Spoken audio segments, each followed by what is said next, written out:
Welcome to the deep dive. Today we're taking a journey, really getting into the story of a significant place in Minnesota history, Fort Ridgeley. That's right. We're not just scratching the surface here, we're aiming for a proper deep dive into the fort itself, which is really the heart of Fort Ridgeley State Park. Absolutely.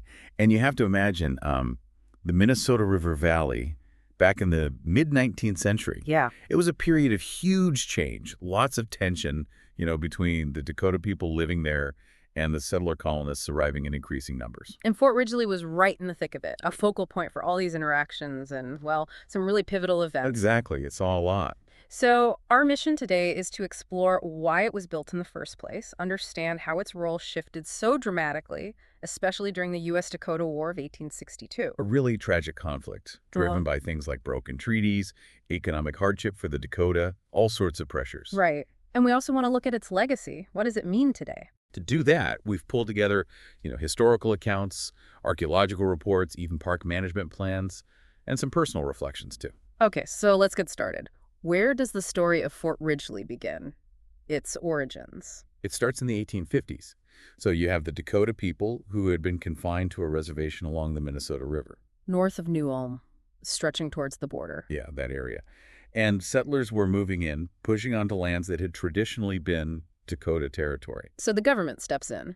Right. The U.S. government decides it needs a military presence there. And that becomes Fort Ridgeley, built between, 1853 and 1855? Correct. And its location was deliberate near the southern edge of the reservation and northwest of New Ulm, which was growing at the time. But what was the original thinking? Was it meant to be this imposing fortress from day one? Well, that's one of the most interesting parts of the historical records. They suggest it was conceived more like a police station. Not a police station, not a military stronghold.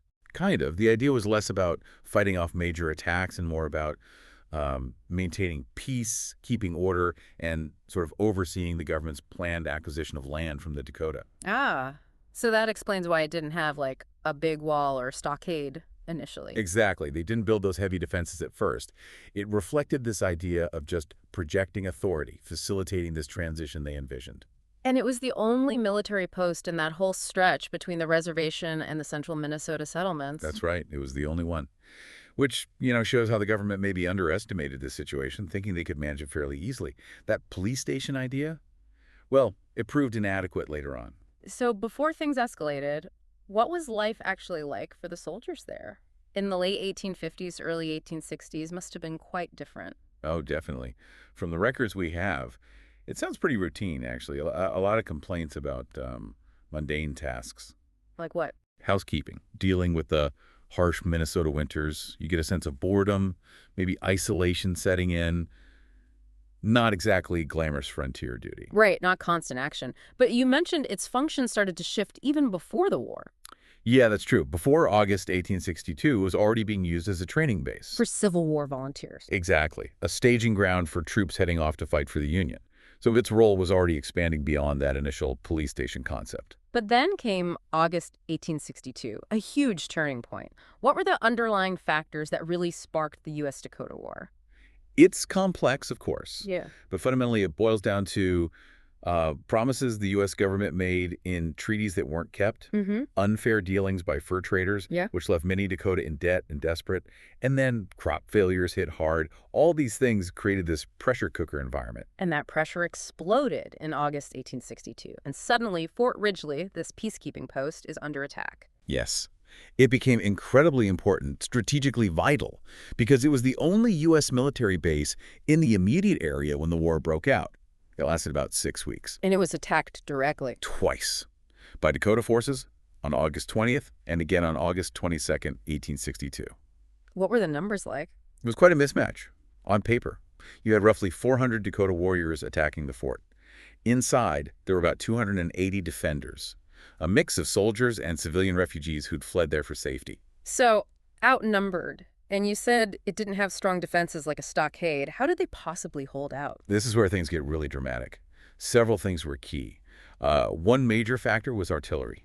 Cannons? Yes. And critically, they had someone who knew how to use them effectively. Yep. Ordnance Sergeant John Jones. Okay. He was a veteran, had fought in the Mexican-American War, so he had real combat experience with artillery. So that expertise made a difference. A huge difference. That firepower helped make up for the lack of walls, the vulnerable position. He was instrumental in pushing back the Dakota attacks both times. A real game changer then. But it wasn't just the soldiers fighting, was it? You mentioned refugees. Absolutely. Hundreds of European immigrant families had taken refuge inside the fort, and they weren't just passive bystanders. What did they do? They pitched in. Women, even children, helped where they could. Loading weapons, tending to the wounded, providing support. It shows how desperate the situation was, everyone mobilizing. A real community effort under fire. It highlights that resilience. Were there any other key leaders in the defense? Well, the initial commander was Captain John S. Marsh, but tragically he was killed in an ambush just before the main attacks on the fort itself. Oh, wow. So who took over? Command fell to Lieutenant Timothy J. Sheehan. He'd actually been away, but he managed to return with some reinforcements right when they were needed most. Just in time. Yeah. And by all accounts, Sheehan did a remarkable job organizing the defense, keeping morale up under immense pressure. Anyone else? We should also mention the Renville Rangers. They were a local volunteer unit. Interesting, because they included men of both Dakota and European ancestry. Their loyalty to the fort defenders was crucial during the siege. That's fascinating, those mixed loyalties during such a conflict. And the fort holding out, becoming this sanctuary, it really cemented its place in the story of the war. It did.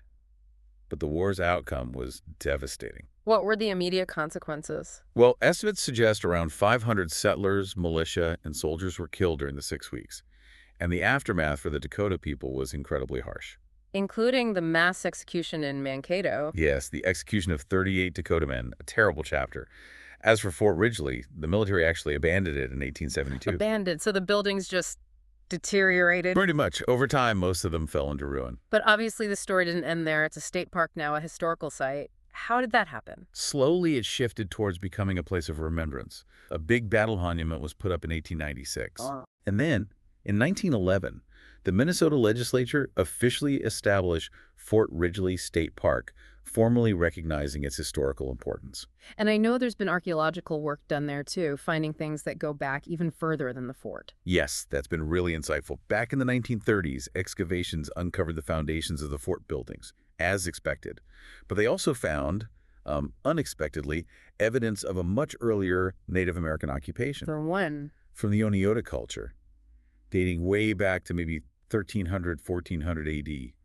There are also prehistoric burial mounds within the park grounds. Wow. So layers upon layers of history. Exactly. And more recent archaeology, finding things like remnants of a fire pit, has been done in consultation with the Lower Sioux and Upper Sioux communities. That seems important. Very, emphasizing the need to document and understand that long native presence on the land, not just the fort era. Which brings up a sensitive point. How is the site viewed by the Dakota community today? Given its role in the war, I imagine it's complex. It absolutely is complex. For many Dakota people, the fort is intrinsically linked to the trauma of 1862 and its aftermath.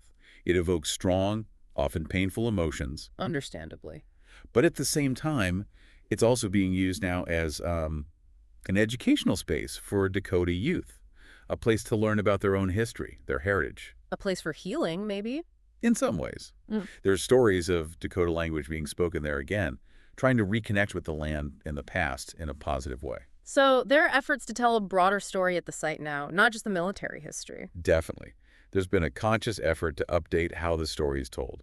Old signs have been replaced. With input from Dakota consultants. Yes, and the Minnesota Historical Society's Indian Advisory Committee reviewed the new content.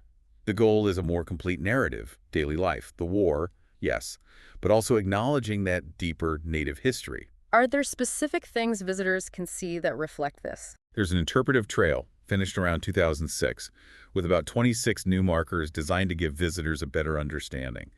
And the one major original building that was preserved, the stone commissary. Yeah. That's now the visitor center. It provides a lot more context and information. Okay, so if you're listening and you want to visit, where exactly is it again? It's inside Fort Ridgeley State Park. The address is 72404 County Road 30, out near Fairfax, Minnesota. And while the park has camping and things, the focus for history buffs is the fort site itself. Right. You can walk the grounds, see the building foundations, the monument, check out the visitor center and the commissary. They often have interpretive programs in the summer, too. Good tip. And the Minnesota Historical Society website probably has more info. Definitely. MNHS.org is a great resource for Fort Ridgeley and other sites nearby. It really sounds like a place that holds a lot of weight, a lot of stories. As we wrap up this deep dive, what are the main things you think we should take away? I think the key is seeing Fort Ridgeley's evolution, how it went from this intended peacekeeping post in a tense time to suddenly being this crucial defensive spot in a major conflict. And now a place of memory. Right. A place with multiple layers. The military story, yes, but also that much longer history of Native American life in the valley. It reminds us that history is rarely simple. It really does. It makes you think about how many places, even ones that seem ordinary today, hold these extraordinary, sometimes difficult stories just beneath the surface. And maybe that leaves you with something to consider. When you visit a place like Fort Ridgeley, how does the physical landscape itself feel? Does it echo the past? And more broadly, what's our responsibility when we engage these complex historical moments? How do we remember events like the US-Dakota War in a way that acknowledges the pain, but also considers all the perspectives involved?